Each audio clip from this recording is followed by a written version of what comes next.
नमस्कार दोस्तों, मैं पवन कुमार कश्यप, एक मोटिवेशनल स्पीकर। आज आप लोग को मोटिवेट करने आया हूँ एक कहानी को लेकर के। ये कहानी ऐसी है जो आपके लाइफ में स्पिरिचुअलिटी का कितना बड़ा योगदान है उसके ऊपर है।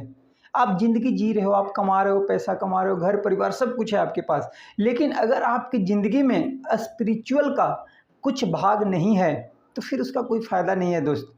स्पिरिचुअल आपके लाइफ में कितना ज़रूरी है, अध्यात्म आपके जीवन में कितना ज़रूरी है, ये उतना ही ज़रूरी है जितना आपके शरीर के लिए भोजन ज़रूरी है।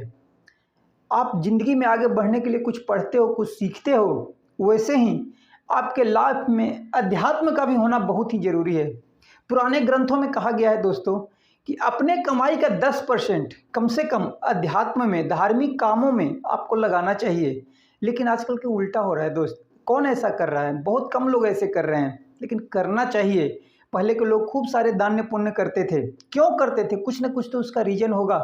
तो आज का जो हमारा कहानी है दोस्तों, इसी के ऊपर है। शायद ये कहानी आप लोग को अच्छा लगे। तो बात ऐसी है, बहुत पुराने ज़माने की बात है, राजा महाराजा के समय की बात है। एक राजा होते हैं, उनके पास बहुत पैसा होता है, बहुत धन संपत्ति होता है।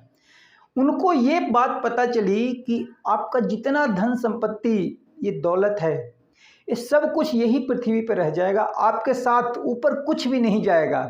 लेकिन वो राजा रात दिन अपने विद्वानों से चर्चा करने लगे कि ऐसा कोई उपाय बताओ कि मैं ये सारा धन दौलत पैसा अपने साथ लेके जा सकूं। सारे उनके जितने भी परामर्श देने वाले थे, उनके मंत्री थे, सबों ने यही बात बोला कि राजा जी, ऐसा हो ही नहीं सकता कि आपके साथ 1 रुपया भी चला जाए। बोला कुछ तो उपाय होगा। क्यों नहीं जाएगा पैसा? इसको पूरा जीवन में इंसान इतना मेहनत करके पैसा कमाता है, कुछ तो ऐसा उपाय होगा।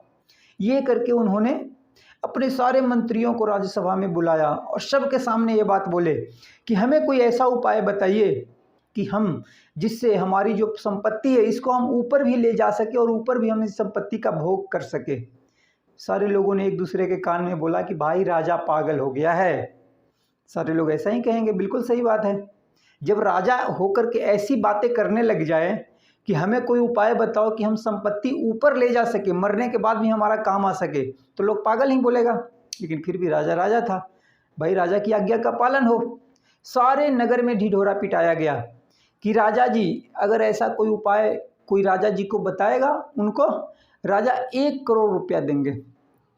सारे मोहल्ले में ढिढोरा पीट दिया गया, आसपास के गाँव में सारे जगह हुआ।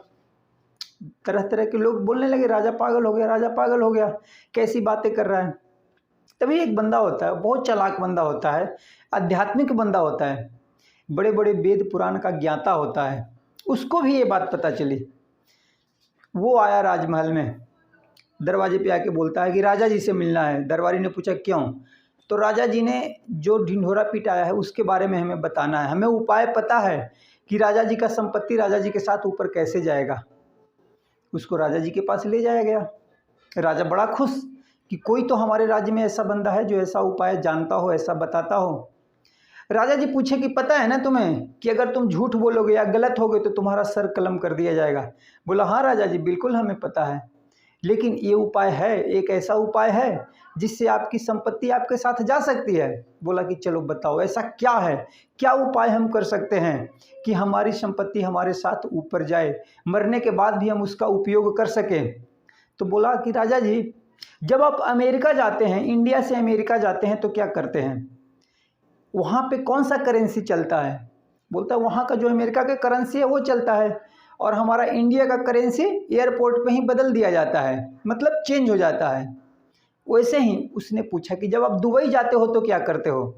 तो जो भारत से हम रुपया ले जाते हैं उसको हम वहाँ चेंज कर लेते हैं एयरपोर्ट पे, और वो फिर वहाँ का पैसा काम आ जाता है क्योंकि वो चेंज हो जाता है। तो बोला कि ऐसे भी आप कई कंट्रियों में जाते हैं तो वहाँ का जो वहाँ का नोट है उससे आप उसको कन्वर्ट कर देते हैं जो आपके पास पैसा है।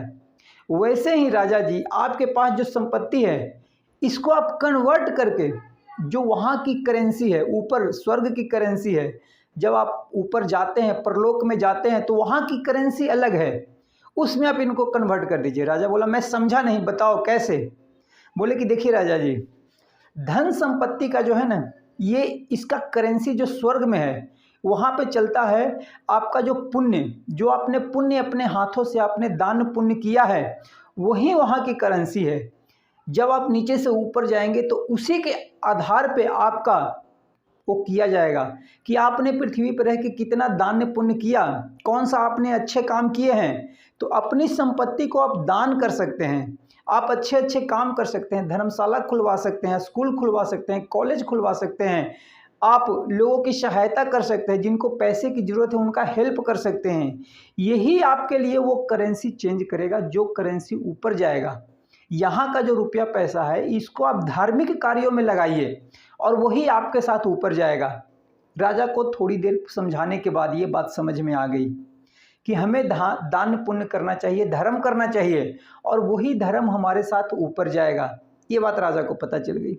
काफ़ी उसने समझाया, बंदा पढ़ा लिखा था।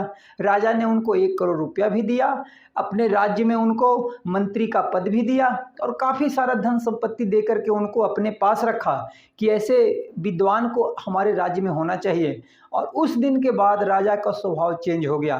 राजा दान पुण्य करने लगा, राजा किसी पे अत्याचार नहीं करने लगे और वो अपने प्रजा में सुख दुख सब चीज लोगों के प्रजा से जाके पूछने लगे। अगर किसी को पैसे की ज़रूरत है तो उसका पैसे से हेल्प किया, किसी को हॉस्पिटल की ज़रूरत है तो उनका स्वास्थ्य चेकअप कराया। राजा कहने का मतलब कि उस दिन के बाद बिल्कुल नहीं चेंज हो गए, क्योंकि उनको पता चल गया कि जब हम अच्छे काम करेंगे वही काम हमारे साथ ऊपर जाएगा। तो दोस्तों, आपके और हमारे लाइफ में भी यही चीज़ है। हम लोग को जो हम काम कर रहे हैं वो तो कर ही रहे हैं, उसके साथ में इंसानियत जो है वो हमेशा जिंदा होना चाहिए आपके अंदर। अगर आपकी हैसियत है, थोड़ा बहुत भी हैसियत है, आपके आसपास आपके रिलेटिव में कोई ऐसे हैं जिनका आप हेल्प कर सकते हो, थोड़ा सा भी हेल्प कर सकते हो तो आप कीजिए, क्योंकि ये नेचर भी वही है। आप प्रकृति में आसपास देखिए, सारा प्रकृति में संतुलन बनाए हुए हैं। प्रकृति देना जानती है, देना। आप पेड़ पौधा को देख लो, एक आम का पेड़ होता है, आप लगाओगे और वो कितने सालों तक आम का फल देता है आपको। तो प्रकृति क्या कर रही है, दे रही है। लेकिन हम इंसानों ने ये चीज़ छोड़ दिया है, ये चीज़ भूल गए हैं हम इंसान। दान पुण्य करना, लोगों का हेल्प करना, सहायता करना, एक अलग ही दौड़ में सारी दुनिया भागे जा रही है। तो दोस्त, अपने लाइफ में स्पिरिचुअलिटी का आप लोग कुछ भाग दीजिए, कुछ उसमें हेल्प कीजिए आसपास के लोगों का। जहां आपको लगता है कि कुछ आपको करने से वहां हेल्प हो सकता है, वहां आप सहायता कीजिए। और जो आप रुपया पैसा कमा रहे हैं, जो आपकी सैलरी है, कुछ भी है, उसमें से कुछ 1% भगवान के नाम जरूर कीजिए दोस्त, दान जरूर कीजिए। ज़रूरतमंद जिसको ज़रूरत है, कुछ परसेंटेज आप निकाल के दान करिए, क्योंकि यही आपके साथ ऊपर जाएगा। क्योंकि अभी अब जब 100 रुपये आप कमा रहे हो, अगर आप दान नहीं कर पाओगे तो आगे चल के जब आप ज़्यादा कमाओगे तो आप नहीं कर पाओगे। तो ये छोटी सी आदत, हमारा कोशिश है वीडियो के थ्रू आप लोग को समझाने का कि छोटी सी आदत, दान पुण्य करने की आदत आप अगर स्टार्टिंग से डालेंगे तो आगे चल के वो बहुत कुछ आपको देगा। क्योंकि देने वाले का हाथ कभी खाली नहीं होता है दोस्त, देने वाले कभी हाथ खाली नहीं होता है। तो आप दान पुण्य करते रहिए और ज़िंदगी में आगे बढ़ते रहिए। और ये हमारा वीडियो, ये हमारा कहानी आप लोगों को कैसा लगा कमेंट करके हमें ज़रूर बताइए। बाकी कल मिलते हैं किसी और नए टॉपिक के साथ, नए कहानी के साथ, जो अगर मैं कुछ सीखता हूँ तो आपके सामने मैं वीडियो के थ्रू लाता हूँ दोस्त। तो दोस्तों, आप सभी दोस्तों को वीडियो देखने के लिए तहे दिल से शुक्रिया, धन्यवाद। सारे दोस्तों को जय हिंद।